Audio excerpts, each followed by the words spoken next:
अब बच्चों को गुफा में फंसे हुए पूरे 9 दिन हो चुके थे। बारिश कुछ समय के लिए रुकी जरूर थी, लेकिन किसी की हिम्मत नहीं हो रही थी कि अंदर बच्चों की हालत के बारे में कुछ सोचे। बच्चों के माता पिता की बेचैनी हर पल बढ़ती जा रही थी। उन्होंने एक बौद्ध भिक्षु को बुलाया ताकि वह बच्चों की सलामती के लिए प्रार्थना कर सके। उधर जैक और जॉन ने एक बार फिर अपना डाइविंग का सामान तैयार किया और दोबारा गुफा के अंदर जाने का फैसला किया। 9 दिन बीत चुके थे। किसी को उम्मीद नहीं थी कि बच्चे अभी भी जिंदा होंगे। दोनों फिर से उसी टी आकार वाले मोड़ तक पहुंचे। वहां से उन्होंने नई गाइड रस्सी बांधते हुए आगे बढ़ना शुरू किया। करीब 3 घंटे 50 मिनट तक लगातार आगे बढ़ने के बाद भी उन्हें कोई बच्चा दिखाई नहीं दिया। गुफा का रास्ता इतना तंग था कि कई जगह सिर्फ एक आदमी ही किसी तरह निकल सकता था। वे अगली बड़ी जगह तक पहुंचे, लेकिन वहां भी कोई नहीं मिला। तभी जब उनके पास बची हुई गाइड रस्सी लगभग खत्म होने वाली थी, अचानक दूर अंधेरे में एक टॉर्च की हल्की सी रोशनी दिखाई दी। दोनों तुरंत उस दिशा में बढ़े और फिर जो उन्होंने देखा उस पर उन्हें खुद भी यकीन नहीं हुआ। सभी 12 बच्चे और उनका कोच जिंदा थे। हालांकि कई दिनों से खाना न मिलने की वजह से सभी बच्चे बहुत कमजोर हो चुके थे और उनका वजन काफी कम हो गया था। जैक ने तुरंत कैमरे से उनकी तस्वीरें और वीडियो रिकॉर्ड किए ताकि बाहर मौजूद लोगों को यह खबर दी जा सके कि बच्चे अभी भी जिंदा हैं। इतने दिनों तक उन बच्चों ने सिर्फ अपने कोच के हौसले और हिम्मत की वजह से उम्मीद नहीं छोड़ी थी। गुफा के अंदर बच्चों ने भूख सहने के लिए ध्यान लगाना शुरू कर दिया। उनके कोच लगातार उनका हौसला बढ़ाते रहे। इसी हिम्मत की वजह से वे पूरे 9 दिन तक जिंदा रह सके। लेकिन जैक और जॉन अच्छी तरह जानते थे कि बच्चों को तुरंत बाहर निकालना बहुत खतरनाक होगा। उन्होंने इस तरह की स्थिति के लिए कोई तैयारी नहीं की थी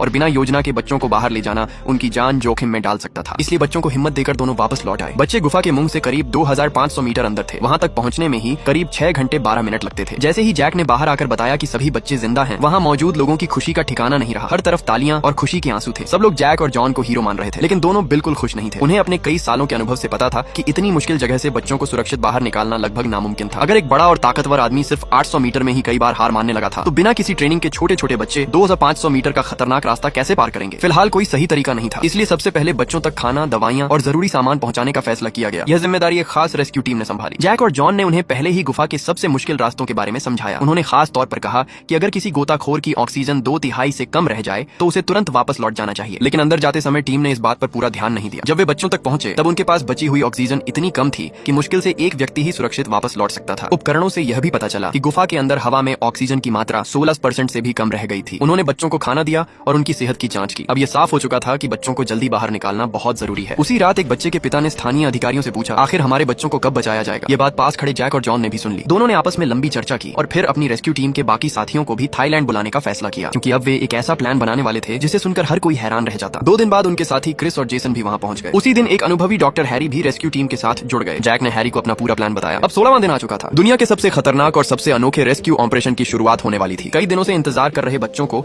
आखिर पहली बार उम्मीद की किरण दिखाई दी। रेस्क्यू टीम ने सबसे पहले एक बच्चे को चुना। उसके हाथ बांधे गए ताकि वह घबराकर हिल न सके। फिर उसे बेहोशी की दवा दी गई। इस दौरान बाकी बच्चों से कहा गया कि वे यह सब न देखें। जब बच्चा पूरी तरह बेहोश हो गया तो उसके चेहरे पर ऑक्सीजन मास्क लगाया गया। यह देखकर पूरी टीम ने राहत की सांस ली कि वह सामान्य तरीके से सांस ले रहा था। इसके बाद उसे धीरे धीरे पानी के अंदर ले जाया गया। उसे करीब 2500 मीटर लंबे पानी से भरे रास्ते से निकालना था। इस सफर में लगभग 6 घंटे लगने वाले थे। कुछ देर बाद टीम पहले पड़ाव पर पहुंची और बच्चे की हालत जांची। अभी उन्हें लगभग 1 किलोमीटर और जाना था, लेकिन रास्ते में अचानक बच्चे को होश आने लगा। रेस्क्यू टीम ने तुरंत उसे पानी से बाहर निकाला और दोबारा बेहोशी की दवा दी। इसी दौरान दवा की सुई निकल गई। कुछ पल के लिए सबकी सांसें थम गई। खुशकिस्मती से बच्चा पूरी तरह होश में नहीं आया था। टीम ने तुरंत सुई दोबारा लगाई और सफर जारी रखा। करीब 2 घंटे बाद पहला बच्चा सुरक्षित रेस्क्यू कैंप तक पहुंच गया। वहां से बाकी लोगों ने रस्सियों की मदद से उसे गुफा के बाहर पहुंचाया। कुछ देर बाद डॉक्टरों ने जांच कर बताया कि बच्चा पूरी तरह सुरक्षित है। एक एक करके 9 बच्चों को सफलतापूर्वक बाहर निकाल लिया गया। लेकिन 18वें दिन अचानक फिर से तेज बारिश शुरू हो गई। गुफा में दोबारा तेजी से पानी भरने लगा। अब आखिरी बच्चों को बचाना पहले से भी ज्यादा मुश्किल हो गया था। इसी दौरान एक रेस्क्यू सदस्य बेहोश बच्चे को लेकर रास्ता भटक गया। खुशकिस्मती से लौटते समय जैक की नजर उस पर पड़ गई। उन्होंने तुरंत जॉन को वहीं रुकने के लिए कहा